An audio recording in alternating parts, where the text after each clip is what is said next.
Good afternoon Divya. Good afternoon. Good afternoon. अभी हम 3 minute wait करते हैं, फिर उसके बाद क्लास शुरू करते हैं। Yes sir.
ओके देन हम क्लास शुरू करते हैं। 5 मिनट्स हो गए हैं, कोई और ज्वाइन नहीं हुआ है तो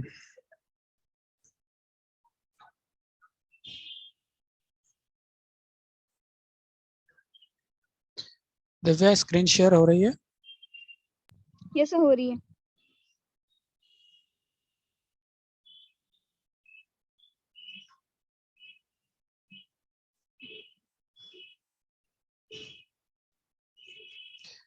ओके तो हमारा paper first year psychological measurement, इसमें जो है हमने साइकोलॉजिकल मेजरमेंट के बारे में, साइकोलॉजिकल टेस्ट के बारे में, टेस्ट कंस्ट्रक्शन के स्टेप्स और इन सब के बारे में पढ़ा था। और हमारा जो रीसेंट टॉपिक जो चल रहा था, वो रीसेंट टॉपिक हमारा चल रहा था रिलायबिलिटी। रिलायबिलिटी हमने क्या था वो पढ़ लिया था, और एस्टिमेटिंग मेथड ऑफ रिलायबिलिटी हमारा चल रहा था। मतलब रिलायबिलिटी, विश्वसनीयता आकलन की विधियां कौन कौन सी थी, वो टॉपिक हमारा चल रहा था। तो उस टॉपिक में हम ज़्यादा, मतलब शायद हम कर चुके थे ज़्यादा, थोड़ा ही उसमें कुछ रह गया है। ठीक है, था मेथड्स ऑफ एस्टिमेटिंग रिलायबिलिटी।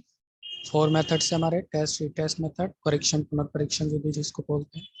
दूसरी विधि थी आंतरिक संगति, इंटरनल कंसिस्टेंसी मेथड। तो हम ये कर चुके हैं, ठीक, कर चुके हैं हम ये दो। टेस्ट रीटेस्ट मेथड भी कर चुके हैं, और इंटरनल कंसिस्टेंसी जिसके 4 थे: स्प्लिट हाफ मेथड और आपका कूडर, रिचर्डसन, रूलन, फ्लेनेगन। ठीक है, एक इसका रह गया लास्ट में, वो हम इसको आज कर देंगे खत्म।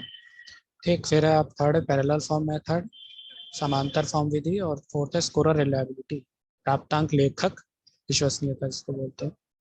ठीक है, तो इंटरनल कंसिस्टेंसी में हमारे चार मेथड बताए, स्प्लिट हाफ रिलायबिलिटी मेथड, दूसरा रूलन एंड फ्लैनेगन फॉर्मूला, तीसरा कूडर एंड रिचर्डसन। हम ये तीनों मेथड कर चुके हैं, कूडर रिचर्डसन भी हमने कर लिया है, और उस पर एक हमने एग्जाम्पल भी इसका देख लिया था। तो लास्ट जो इंटरनल कंसिस्टेंसी मेथड का बचा है वो है कोफिशिएंट अल्फा, हिंदी में इसको बोलते हैं अल्फा गुणांक या गुणांक अल्फा। ओके, तो ये टॉपिक लास्ट हमारा इंटरनल कंसिस्टेंसी का बचा है, इसको हम शुरू करते हैं, उसके बाद हमारा पैरेलल फॉर्म मेथड शुरू होगा। ठीक है, तो कोफिशिएंट अल्फा हिंदी में बोलते हैं अल्फा गुणांक। ठीक, तो ये क्या है, इट इज क्रिएटेड बाय क्रॉनबेक। ठीक है, ये जो इसका प्रतिपादन किया था क्रॉनबेक ने किया था, बट डेवलप, परंतु इसका विकास किया था केसर, माइकल, नोविक एंड लेविस। ठीक, इन चार जो मनोविक साइकोलॉजिस्ट थे, इन्होंने इसका डेवलपमेंट किया था। ठीक, बेसिकली क्रिएटेड प्रतिपादन वो क्रॉनबेक ने किया था। ठीक है, क्या इसके आगे, इट इज यूज फॉर दो states which have scoring of multiple choice method. ठीक है, इससे पहले आपने देखा होगा, हमने पढ़ा था कूडर रिचर्डसन। कूडर रिचर्डसन के लिए कंडीशन में हमने कल पढ़ा था कि कूडर रिचर्डसन वहाँ प्रयोग होता है जिन टेस्टों में स्कोरिंग 1 और 0 की होती है, अर्थात हाँ और ना में होती है ना। लेकिन अब कुछ टेस्ट जो होते हैं जो पॉइंट स्केल्स वाले होते हैं ना, जिसमें 5 पॉइंट होता है, सहमत, असहमत और अनिश्चित, पूर्णता सहमत, पूर्णता सहमत, ये 5 तरह के रेटिंग स्केल्स होते हैं।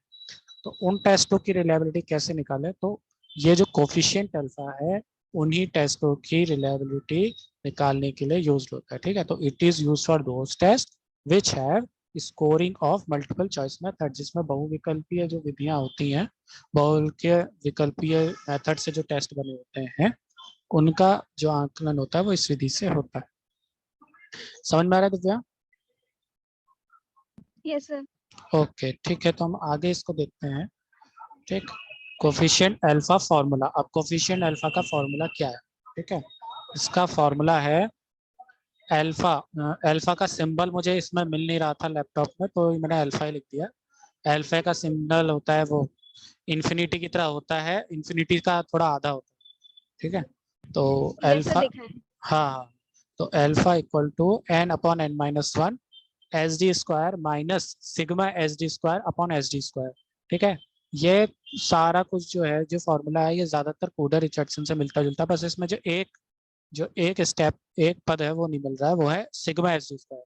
उसमें होता था सिग्मा पी क्यू स्क्वायर होता था के आर 20 में, और के आर 21 में होता था एन पी क्यू, अर्थात जो के आर 20 में यूज होता था वो था गलत उत्तरों का, सही उत्तरों का और गलत उत्तरों का योग करके। ठीक है, सिग्मा पी क्यू जिसको बोलते थे वो होता था।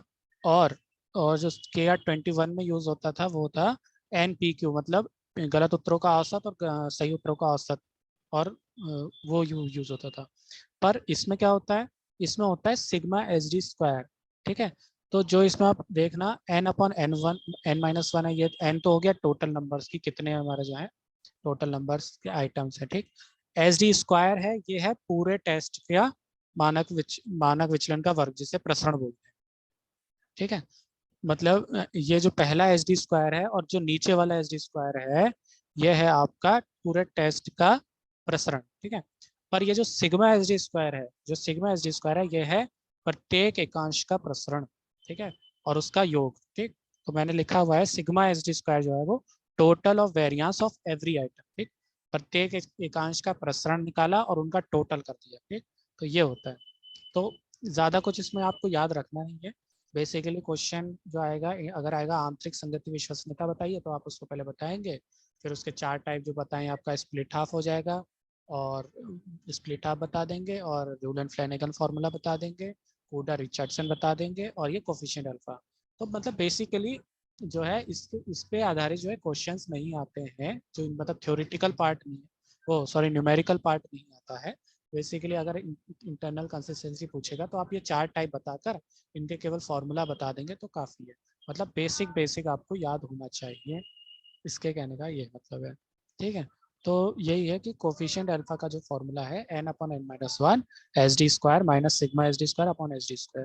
यहाँ पर जो सिग्मा SD² है वो है total variance of every item, और जो ये पहला वाला SD² है ये पूरे टेस्ट का प्रसरण, टेस्ट के स्कोर का वेरिएंस। ठीक है दिव्या, समझ में आ रहा है? Yes sir. जी।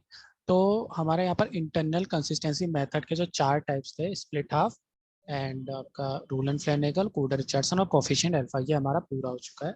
और इसका मतलब है कि हमारे जो मेथड ऑफ एस्टिमेटिंग रिलायबिलिटी था उसमें हमारा पहला था टेस्ट रीटेस्ट, वो हो गया, और इंटरनल कंसिस्टेंसी में वो हो गया। जो उसमें थर्ड था हमारा पैरेलल फॉर्म मेथड, वो होगा। ठीक है, तो हम उसको समझ लेते हैं, छोटा ही है वो, ज़्यादा बड़ा नहीं है। ठीक है?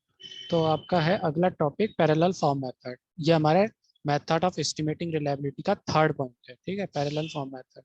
ठीक, अब इसमें इसको हम समझते हैं, हिंदी में इसको बोलते हैं समानांतर फॉर्म विधि। ठीक है, इसको क्या, इसको हिंदी बोलते हैं समांतर फॉर्म विधि। अब इसको क्या है हम समझते हैं एक एक पॉइंट करके। It is used when test is constructed as two parallel forms. ठीक है, ये वहाँ यूज होता है जब टेस्ट में इज कंस्ट्रक्टेड, जब वैसे परीक्षण, वो परीक्षण जो जो जिसके दो फॉर्म बने, ठीक है, फॉर्म ए या फॉर्म बी करके बने हो, जिस टेस्ट के दो फॉर्म बने हो, उस टेस्ट के लिए जो है ये पैरेलल फॉर्म मेथड का यूज होता है। मान लीजिए कोई भी टेस्ट है, उसके दो फॉर्म बनाए हैं मिलते जुलते, फॉर्म ए फॉर्म बी, तो इस प्रकार का अगर कोई टेस्ट बना होता है तो उसकी रिलायबिलिटी जो है, उसका आकलन पैरेलल फॉर्म मेथड से होता है। ठीक है, अब इसके आगे हम चलते हैं। When two forms of any test have equal means, अब पैरेलल फॉर्म किन्हें बोलते हैं? दो फॉर्म समांतर कब होंगे? When two form of any test have equal means, equal variances, equal inter item correlation, then we call two forms are parallel। ठीक है, किसी भी परीक्षण के दो फॉर्म जब उनका मध्यमान बराबर हो, प्रसरण बराबर हो, और उनके एकांशों में जो सहसंबंध है, ठीक है, वो बराबर हो, तब हम कहेंगे कि वो दो फॉर्म जो है समानांतर है। ठीक है, तो पैरेलल फॉर्म, दो किसी परीक्षण के दो फॉर्म तब समांतर कहलाएंगे जब उनका मध्यमान, प्रसरण और एकांशों का सहसंबंध जो है वो समान हो। ठीक, एक और पॉइंट है इसमें, these two form scoring and administration is also have to same, और ये भी इसमें होना चाहिए कि उनका जो स्कोरिंग मेथड है, दोनों जो किसी भी परीक्षण के दो फॉर्म है उनका स्कोरिंग भी सेम होना चाहिए, और जो उनका प्रशासन करने के ढंग है, ठीक है, एडमिनिस्ट्रेशन विधि है, वो भी समान होनी चाहिए। ठीक है, तो ये सब चीज़ें जब किसी परीक्षण के दो फॉर्म में समान होती हैं तब हम उसको पैरेलल फॉर्म कहते हैं। ठीक है, नेक्स्ट है, we administered two forms on a day at same sample. ठीक है, इसमें क्या करते हैं हम कि दो फॉर्म को एक ही दिन में एक पर्टिकुलर जो है, पर्टिकुलर सैंपल पे, मतलब पर्टिकुलर प्रयोज्यों पे जो है हम प्रशासन करते हैं इसका, और उसके बाद हम रिलायबिलिटी कोफिशिएंट, विश्वसनीयता गुणांक निकालते हैं। ठीक है, of two set of score through Pearson R. ठीक है, अब आप समझ लीजिए, जैसे मान लीजिए फॉर्म ए और फॉर्म बी है, ठीक है, हम उनको क्या करेंगे, कुछ प्रयोज्यों को उसको भरने को दे देंगे। मान लीजिए 10 प्रयोज्य, मतलब एक ही इसमें लिखा है एट अ सेम सैंपल होगा। ठीक है, मतलब मान लीजिए 10 लोगों को हम दे रहे हैं, तो पहले उनसे फॉर्म ए भरा लिया, फिर फिर थोड़ी देर में फॉर्म बी भरा लिया। ठीक है, फिर हमें क्या होगा, इस प्रकार दो सेट प्राप्त हो जाएंगे स्कोर्स के, और उन स्कोर्स के बीच हम जो है विश्वसनीयता गुणांक निकालेंगे, किसके द्वारा? Pearson R.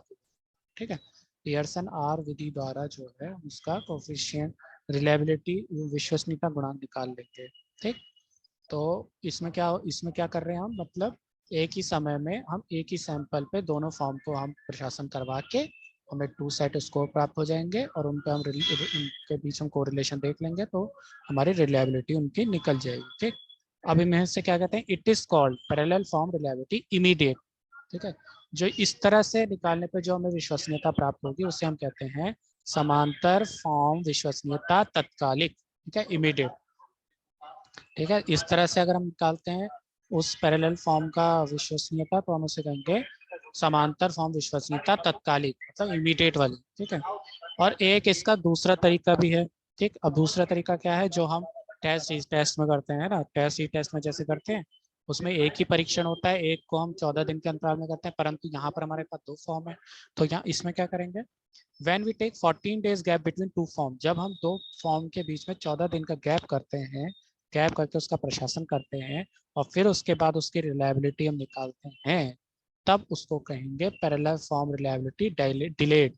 ठीक है, समांतर फॉर्म विधि समांतर फॉर्म विश्वसनीयता डिलेड मतलब विलंब विलंब। ठीक है, तो इसमें क्या करते हैं हम, इसमें क्या करते हैं, हमने मान लीजिए आज जो है फॉर्म ए भरवा लिया 10 लोगों से और 14 दिन बाद उन्हीं 10 लोगों से फॉर्म बी भरवा लिया। तो इस प्रकार हमें 2 स्कोर प्राप्त हो गए, फिर उनके बीच में हमने कोरिलेशन निकाल लिया। तो हमें जो रिलायबिलिटी जो कोफिशिएंट पे गुणांक प्राप्त हुआ वो जो है पैरेलल फॉर्म रिलायबिलिटी डिलेड कहलाएगा। ठीक है, तो बेसिकली आपको क्या याद रखना है कि पैरेलल फॉर्म मेथड जो है वो वहाँ उन परीक्षणों के लिए है जिन परीक्षणों के 2 फॉर्म बने होते हैं, और कोई भी परीक्षण के फॉर्म तभी पैरेलल कहलाएंगे जब उनका मध्यमान, उनका प्रसरण, उनका एकांश सहसंबंध और उनकी स्कोरिंग और उनका प्रशासन, ये 5 चीजें सेम, तब हम उनको पैरेलल फॉर्म कहेंगे।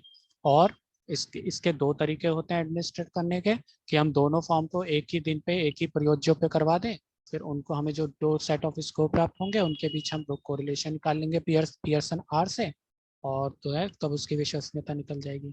और दूसरा मेथड ये जिसको हम बोलते हैं पैरेलल फॉर्म रिलायबिलिटी इमीडिएट, क्या नाम है, समांतर फॉर्म विश्वसनीयता तत्कालिक बोलेंगे उसको।